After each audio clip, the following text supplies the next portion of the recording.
Hello and welcome. You're tuned into TMH Daily English News. The headlines today include the Tigrayan government has reiterated support for the Oromo people's fight for their freedom.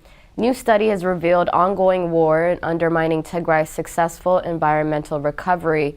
And the Armenians and the Tigrayans converge in Los Angeles to demand recognition of this ongoing genocide against both of their people. The main stories today: the government of Tigray has reiterated the support for Oromo people's fight for freedom. The Tigray External Affairs Office, in a statement it issued today, said the people and the government of Tigray stand on the shoulder to shoulder with Oromo people as they wage a valiant struggle for their freedom and the rights of self-determination and self-administration that are ensured and nourished by FDR Constitution. This statement underlined as the victims of the Abiy Ahmed regime's premeditated campaign to annihilate them, and the people in the government of Tigray have a great appreciation for the Oromo people's fight for their right to survive as people. The statement also noted that the Oromia has been under de facto military rule since Abiy's ascension to the premiership, adding that OLA has been fighting against the tyrannical Abiy Ahmed's regime attempt to suppress the Oromo people's hard-won rights. Besides, the statement revealed that the same marauding air-trained army that unleashed unimaginable terror on the people of Tigray on Abiy Ahmed's behest and watch has now been deployed across Oromia to help to end these Oromo people's struggle for dignity, freedom, and survival. In recent weeks, the Abiy Ahmed regime has ramped up its indiscriminate campaign to terrorize the Oromo people into subjugation by embarking on a new round of brutal military campaign across the entirety of Oromia, quote-unquote designed to eliminate the OLA and by extension extinguishing the Oromo people's yearning for freedom. The statement noted that it also emphasized that the latest campaign, though guaranteed to be as futile as prior campaigns, is exacting the considerable cost in both blood as well as treasure. Perpetually show us of basic rules and norms governing conduct towards one's citizens, Abiy Ahmed has deployed every destructive tool at his disposal, including armed drones, helicopter gunship, and jets to eliminate freedom fighters in Oromia and preserve his regime's reign of terror, as the statement noted. It added that people in the government of Tigray stand unequivocally with the Oromo people as they exercise their legitimate right of self-defense. The statement stressed that the people of government of Tigray are of the firm belief that only a genuine and all-inclusive national dialogue in which all relevant stakeholders partake is the only viable way out of the vexing socioeconomic and political predicament that the country currently finds itself in. The Tigray forces say that they have completely withdrawn from Ethiopia's Afar region, and member of Tigray Armed Forces Central Command Getachew Reda told Reuters on Monday that Tigrayan forces have in fact left all of the region of Afar. He hoped this meant that the desperately needed food aid could finally pour into the famine-hit Tigray region, but the government spokesperson Lagasa Tulu cannot be reached for a comment. Tigrayan forces said that they would respond and respect the ceasefire as long as the sufficient aid was delivered to their region within reasonable time. Only a trickle of aid has made it into Tigray, where more than 90% of the population currently is in need of food aid, and since Ethiopian military was driven out at the end of June after months and months of bloody clashes. And according to the UN, the World Food Programme, only 144 trucks have in fact made it in since the ceasefire was announced, which was a month ago, with the latest 74 just arriving this past Monday.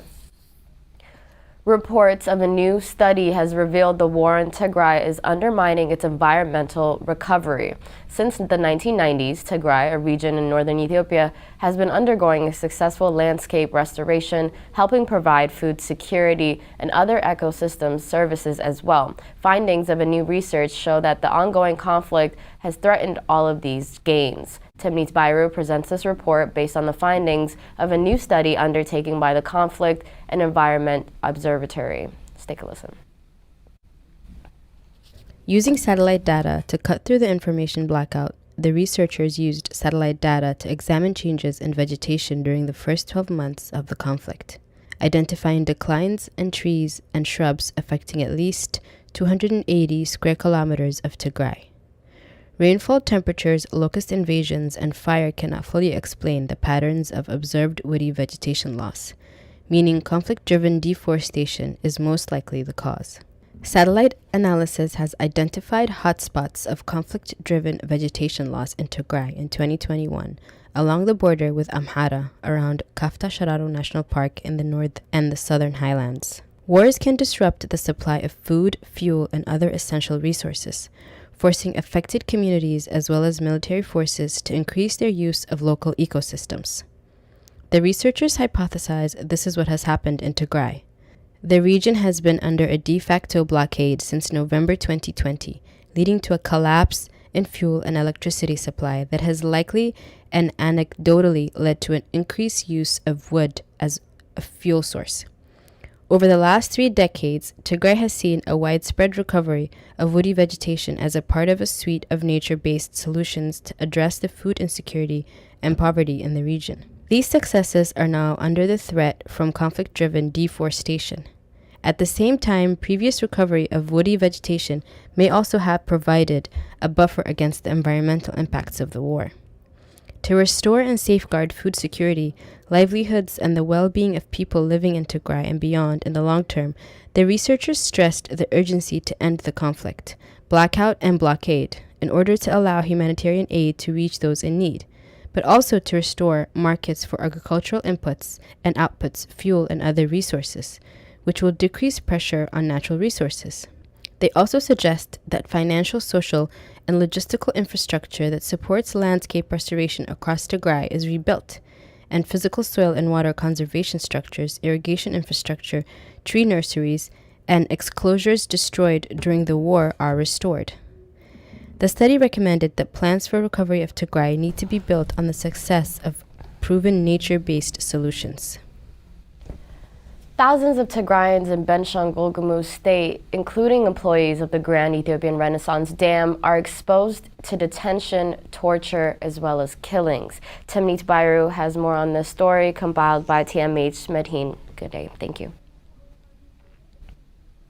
Tigray ገብረ Mikael and Hadush Mabrahtu, both former employees of the Grand Renaissance Dam, who fled Sudan for their lives, gave witness to the persecution of Tigrayans in Benishangul-Gumuz. The persecution of Tigrayans began on 3rd of November 2020. They started detaining Tigrayans working on the GERD on the 5th of November. They started with the Tigrayan engineers and supervisors. Then they embarked on detaining the rest. Now almost all Tigrayans who used to work on the dam are behind bars. If you are a Tigrayan, you are rounded up from the home, from the street, wherever you are found, and thrown into prison. It is arbitrary.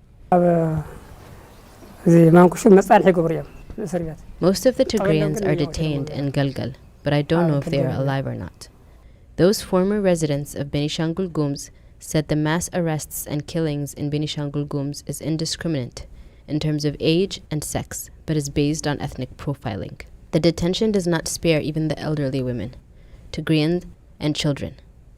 But I don't know if they are still alive or not.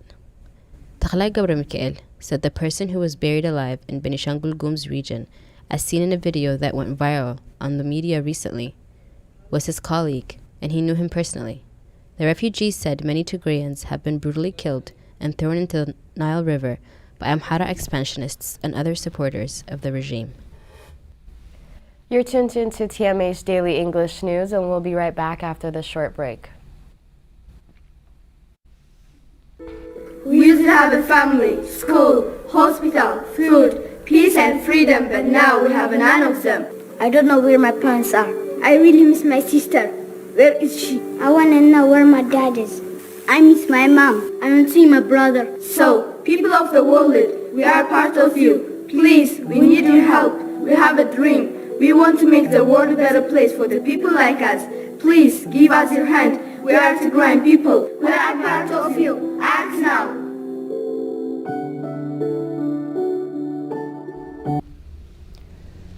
Welcome back. Up to 1.5 million Armenians were killed in the 20th century's first ever genocide. Over 500,000 Tigrayans died due to the ongoing genocide of the 21st century. Representatives of these two peoples' far-flung areas converged on the streets of Los Angeles yesterday as they marched to demand that what happened and is currently happening on their peoples be recognized by its real name, known as a genocide. Demonstrators from both the diaspora communities condemned Turkey as perpetrators of the two genocides against the Armenians as well as the Tigrayans. Here are some footages from the Ella demonstrations. Let's take a listen. Turkey, recognize the Armenian genocide. Turkey, recognize the Armenian genocide. Turkey, recognize the Tigrayan genocide. Turkey, recognize the Tigrayan genocide. Turkey, when your drones fly, When your drones fly, when your drones fly, when your drones fly, Armenians die. Armenians die. When your drones fly, When your drones fly, Tigrayans die. Tigrayans die. Is under occupation by the Ethiopian government, and currently ethnic cleansing is happening. Amnesty International said there is ethnic cleansing and they need to recognize. The Oromia region reports that 1.3 million cattle have died worth 26 billion Ethiopian birr in the 8 drought-stricken zones. The Oromia Region Disaster and Risk Management Commission reported that 1.3 million deaths in livestock worth 26 billion Ethiopian birr in the Oromia region. The commission also added that nearly 14 million animals have been affected by the drought in 8 different zones of the region, out of which 2 million are unable to move without any support. Benya Duressa, the director of the Precaution and Disaster Risk Reduction at the commission, told a local news outlet that the continued absence of spring as well as autumn in the region has led to severe drought in a total of 8 zones. The director explained that providing food continues to be the biggest challenge as the drought continues to ravage areas in the eastern Bale of Guji zones. He stated that the government has only been able to respond to 10% of the total number of livestock affected by this ongoing drought.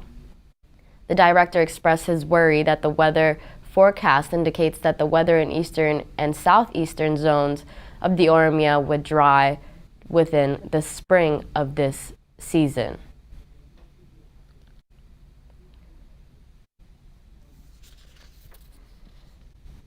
The UN General Assembly today adopted the veto initiative without a vote. The resolution established a standing mandate for the General Assembly's debate when a veto in cast is in the UN Security Council. With this decision, the UN Generally assembled members and made sure that the veto is no longer the last word on the issue of this peace and security. This means that the UN General Assembly and the wider UN membership will finally have a voice when the Security Council is silenced through the use of, again, the veto vote. Many observers are saying it is a great day for the accountability as well as the transparency that is currently happening at the UN. That concludes our news for today. Thank you so much for tuning in. Bye-bye.